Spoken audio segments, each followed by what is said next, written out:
তো বন্ধুরা, আমি অনেকবার বলেছি তোমাদেরকে যে আমি নিজেকে বদলাবো, নিজের মতো করে দেখব। কে কী করছে, কে কী ভাবছে আমার দেখার দরকার নেই। মানুষকে অত আর ভ্যালু দেব না, কিন্তু আমি পারিনি। 10 দিনের অত্যাচার একদিনে ভুলে গেছি, একদিনের ভালোবাসাতে 10 দিনের অত্যাচার ভুলে গেছি। এটাই হয়তো সব মেয়েরাই করে, আর এটা মেয়েদের এটাই কমজোরি হয়। মেয়েরা একটুখানি ভালোবাসা পেলে সব কিছু ভুলে যায়। তো যাই হোক, যা হয়ে গেছে হয়ে গেছে, সেসব কথা বলে আর লাভ নেই।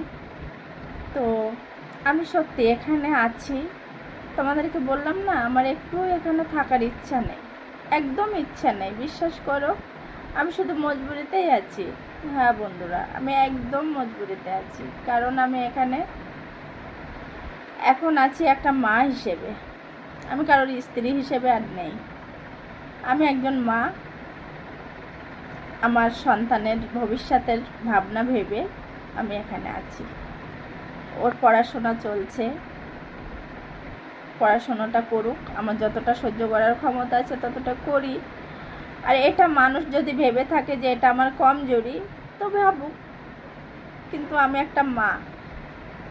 আমি লেখাপড়া না করে আমি ভুল করেছি, আর আমার সাথে ওই ঘটনা ঘটেছে। আমার মা বাবা আমার সাথে যতটা আমার সাথে যা করেছে, বাবার কথা বলা ভুল, বাবা তো ছোট থেকে ছিলই না। তো আমার মা আমার সাথে যে ভুলটা করেছে, আমার সন্তানের সাথে আমি সেটা করলে আমার সন্তানের ভবিষ্যৎটা নষ্ট হয়ে যাবে। তো সেই কারণেই আমি আরও খুব চিন্তা ভাবনা করে আমি এখানে থাকলাম। আমি অনেক দিন থেকেই আমার মন আনচান করছে, এখান থেকে পালাবো, আমার আর ভালো লাগছে না। আমি যে কোনো একটা ফয়সালা করব, কিন্তু আবার অনেক চিন্তা করলাম যে আমার ভবিষ্যতের কথা ভেবে, আমার নিজের সুখের কথা ভেবে ছেলেটার জীবন নষ্ট করব। তো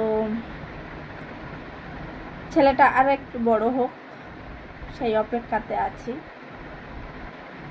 আমাকে খেতে দিক আর না দিক, নিজের ভালোটা নিজে বুঝতে শিখবে, নিজের ভালো মন্দ নিজে জানতে শিখবে।